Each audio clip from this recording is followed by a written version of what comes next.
Hello po. Good day sa ating lahat. Sa ngayon, ang isang trending issue ay tungkol dito sa pagdakip kay General Romeo Poques. Sa pagkakaalam ko, siya ay isang retired general ng Air Force. Retired. Pagkatapos, in the previous rally, naging matunog yung kanyang pangalan dahil sa kanyang paghihikayat sa mga kapulisan at saka sa armed forces natin na mag-withdraw ng support sa Commander-in-Chief. Okay, so ito inihikayat niya yung armed forces na dapat pagsuportahan ang administration ni PBBM. Ngayon, siyempre, halimbawa, i-withdraw yung support ng armed forces sa present administration sa ating gobyerno. So, what will happen? Okay, so, possibly, ilukluk nila itong si Vice President to be the sitting president. Ngayon, ganun lang ba kasimple yan? Sa palagay ko, hindi. Hindi ganyan ang possible na mangyayari. Palagay ko, mas may mga violence pa ang mangyayari dyan. Kasi, halimbawa, nawala yung, let's say, nawala yung ating president, then sa tingin ko may power struggle yan. May mga grupo dyan na ayaw din ibigay yung yung presidency dyan sa vice president. Okay. Ngayon, ang itong si General Poques ay nahuli, na-detain.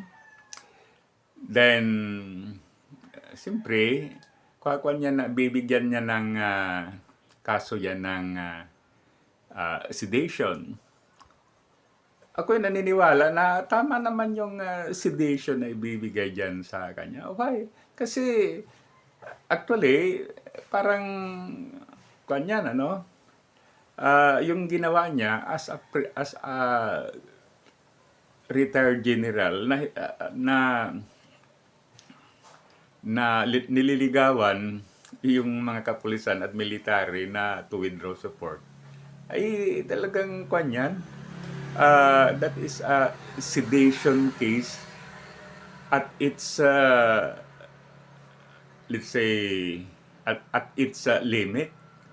Kaya hindi lang basta-basta. Siyempre, pag ikaw ay isang former general, then sigurado kahit na retired ka na, mayroon din maniniwala sa iyo. Okay, mayroon din yung sympathy sa iyo. Kaya halimbawa, mayroon kang sinasabi, di most likely then may susuporta diyan, may maniniwala. Kaya yon.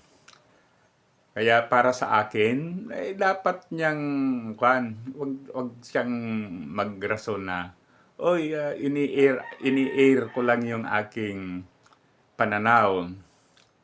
Kasi mayroon tayong freedom of expression ayon sa ating constitution.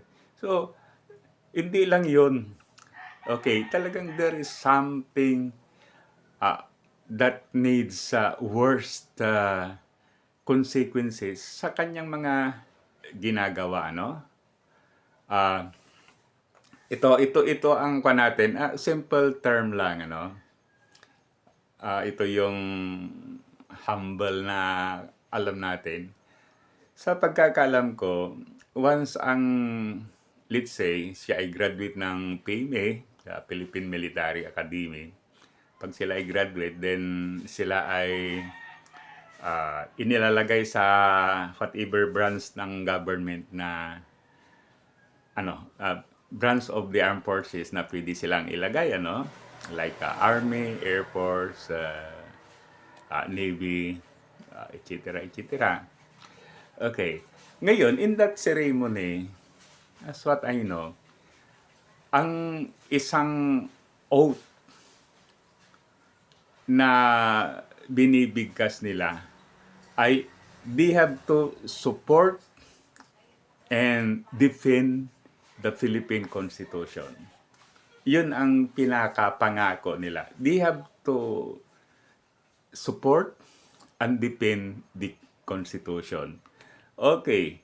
So, yung inikayat mo ba na mag-a-clash yung mga military? Yan ba ay ayon sa Constitution? That is against the Constitution. Dahil sinasabi ng Constitution na dapat itong mga armed forces natin, they have to support and protect the Philippine people o the country. So, ang ibig sabihin niyan, pag country, people, then kasama din yung you have to support the government. You have to support the existing system, ano? Existing status quo. I think ayan yata yung term sa political science, ano? Status quo. Kung ano man ang nandyan, you have to support it. Pagkatapos, halimbawa, napaalis yung president sa Malacanang, then this is just assumption, ano? Pagkatapos, i-install nila ang vice president to be the sitting president. That is another violation of the Constitution. Kasi maliwanag sa Constitution na ang isang presidente ay dapat mag-file siya ng certificate of candidacy para sa presidential election. Then pag siya ay manalo, then that's the time siya ay magiging president ng Pilipinas. Hindi yung people power pagkatapos sa na yun, ano? Okay. Yan ay sinasabi ng Constitution. Kaya natatawa nga ako dito, ano? Kasi meron akong narinig na nung nahuli na siya, parang sinabi niya na hindi naman kami nilalabanan ng government. Okay. Hindi ka panipaniwala yung sinasabi mo, General. Ako talagang pag may mga general na alam ko, talagang saludo ako. Alam ko, siyempre, magagaling ang mga yan. Hindi sila magiging general kung basta-basta lang yung kanilang